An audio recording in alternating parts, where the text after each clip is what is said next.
খালি তুই তো টাকা কামাইতে পারস। এ দেখ, মাত্র 1 মাসের ইনকাম 50,000 টাকা। তুই না নিশ্চয় মাগির দালালি করে কামাইছত না? ঠিক বলেছো। তাইলে তুই এত টাকা কেমনে কামাইলি? গুয়াহাটি যাইয়া গুয়া বেচা নিয়ে। এইটা আমরা জানতাম। থাক গে, যাই করস চুরি তো করস নাই। দোয়া করি গুয়া বেচা ব্যবসা জানি ভালো হয়।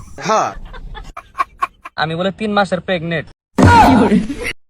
গুয়া মারছে, তোর আবার কেরা প্রেগনেন্ট করলো? শরম করে গাওয়া দিবা দিস ওইসম তো সরম কর না, এখানকার সরম করে বান্দর।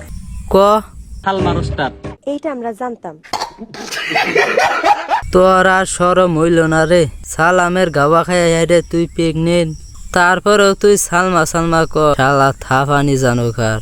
একদম বাম্পার মারছেন। আমি মারলাম তোকে সালামে গাওয়া দিয়া হেরে প্রেগনেন্ট বানাইছে, তা তোকে সরম করে না? এনে সোশ্যাল মিডিয়া এনে কস শালার গোয়া পাগলা সুদ্ধা মানুষ দেহছি।